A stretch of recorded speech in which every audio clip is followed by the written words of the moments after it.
Good morning, everyone. Is there a slide?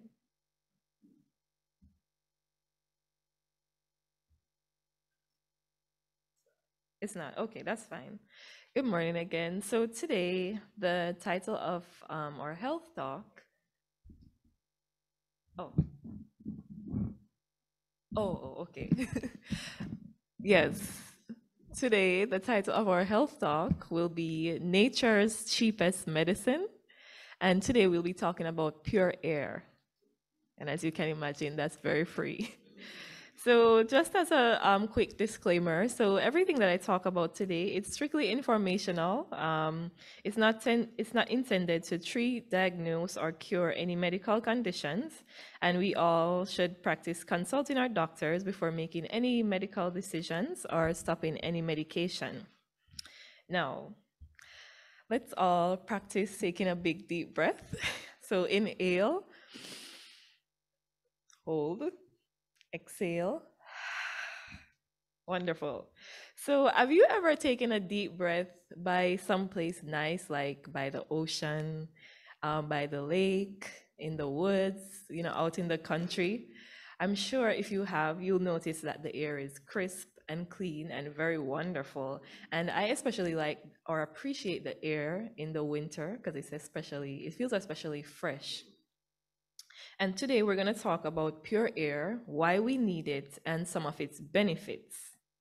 So in Proverbs 30, verse 4, it says that who hath ascended up into heaven or descended? Who hath gathered the wind in his fist? And it's talking about how only God is able to really hold the air. But even though the air is a colorless and odorless and intangible natural resource, its benefits are very real. Air is a mixture of gases which forms the Earth's atmosphere, and we're most familiar with oxygen, which is very important. But why do we need air? According to Healthy Living, page 71, air is the free blessing of heaven, calculated to electrify the whole system. And for us to have optimal health, we need healthy blood. And can you guess how we get healthy blood?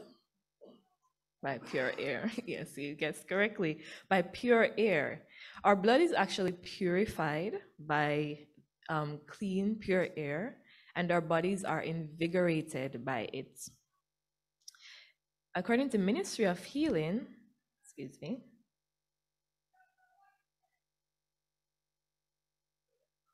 yes. According to the Ministry of Healing, page 177, good respiration soothes the nerves. It stimulates the appetite and renders digestion more perfect. And it induces sound, refreshing sleep. And if you ever get a chance, do sleep with your window open, especially now that it's summertime. And I'm sure you'll notice the difference in your sleep. So, what are some of the health risks of lack of pure air? Because we know that that's very common, especially in crowded, busy city areas. So, the stomach, the liver, the lungs, and the brain often suffer for want of deep, full inspirations of air, which would electrify the blood and impart to it a bright, living color, and which, done alone, just fresh air alone, can give us the tone and vigor to every part of our living machinery or to every part of our body. And that's from Testimonies, Volume 2. Now, according to the American Lung Association, there are also several health risks involved with impure air, and some of these include premature death, cardiovascular disease, developmental damage, lung tissue swelling and irritation, and it even affects our mental health. And I thought this was very interesting that lack of pure air can actually affect our mental health. But what about some of the benefits? Surely there are many, but I'll just touch on a few. Fresh outdoor air is an is as healing as medicine and leaves no injurious after effects. And that's from Selected Messages, Book 2. And the Environmental Policy Agency reveals that efforts to provide cleaner air has actually led to several health benefits. And some of these include decrease in adult and infant deaths, decrease in chronic bronchitis, and decrease in asthma exacerbation, as you can imagine. So pure air is very, very, very important. And excuse me, some of the other benefits are improvement in digestion. So sometimes when we are at work or school, we might be tempted to quickly eat some lunch at our desk, but actually it's best to eat your lunch in a relaxed, calm state, and after even to take a digestive walk, because being out in nature and in the pure air, it helps to soothe you and it helps to make your digestion better. Also, you remember that if I'm sure some of you have probably heard the term remember to stop and smell the roses. Well, it's actually very healthy for you to take in pure air and also smell plants and roses. It's actually very good for you. It's very calming and it's a stress reliever.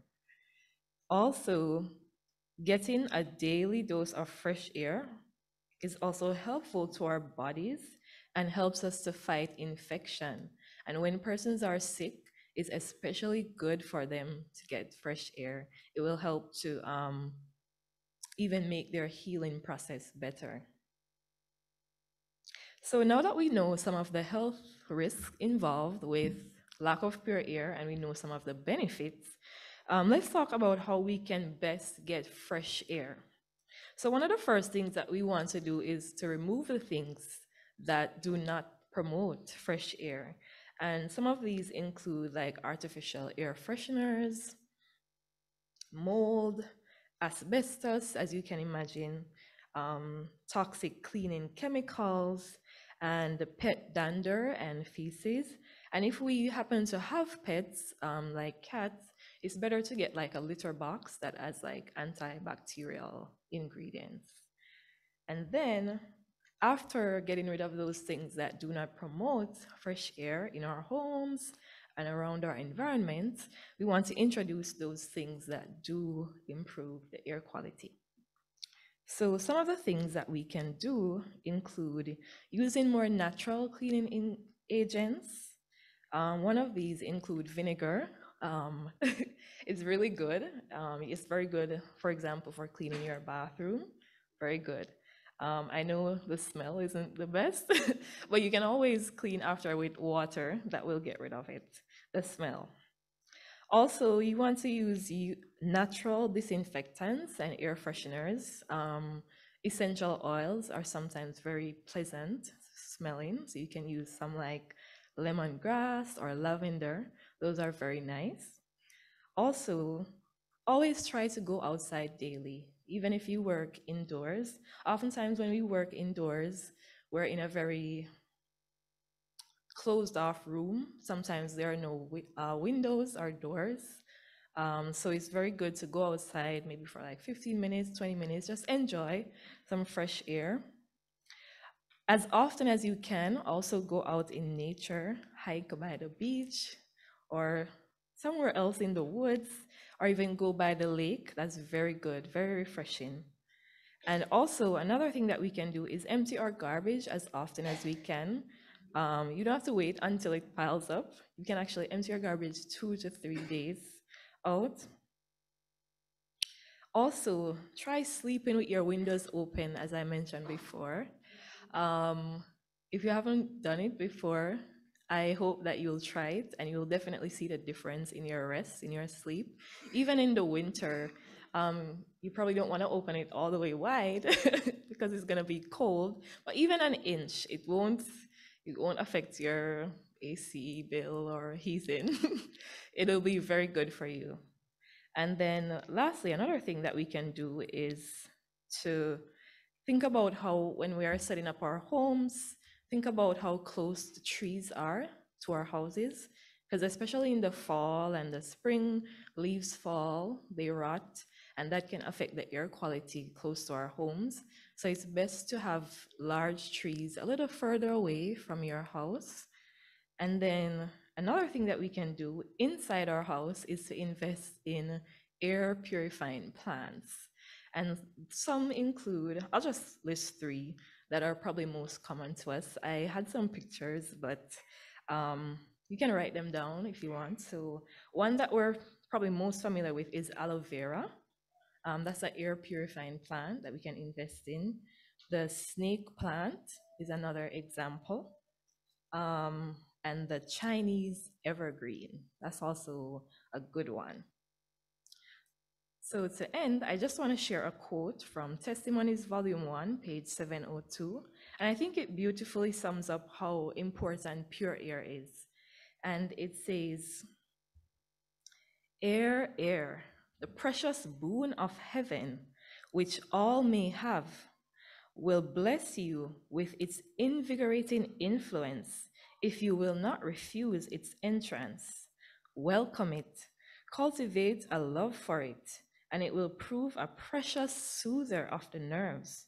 It refreshes the body, while at the same time its influence is decidedly felt upon the mind, imparting a degree of composure and serenity. It induces sweet, sound sleep." Thank you so much for listening.